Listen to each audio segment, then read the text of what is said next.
Want to remove an Xfinity add-on like HBO or extra data? It's easy with the Xfinity app. First log in, then go to Account, Manage Add-ons. Select the add-on you want to cancel and confirm. Cancellations usually take effect at the end of your billing cycle. Check for a confirmation email to be sure it went through. If you have issues, the Xfinity website or customer service can help.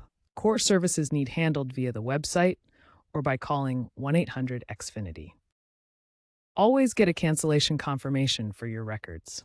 This provides proof of your request and helps resolve any disputes. If the app isn't working, try the Xfinity website or call customer service at 1-800-XFINITY for immediate assistance. Be aware of your billing cycle. Cancellations typically take effect at the end of the current billing period to avoid prorated charges. Watch out for early termination fees on some add-ons. These charges apply if you cancel before the contract period ends. The Xfinity app also has AI-powered chatbots that can guide you through the cancellation steps and provide instant confirmations. Check the app's cancellation survey feature to provide feedback and help improve Xfinity's services.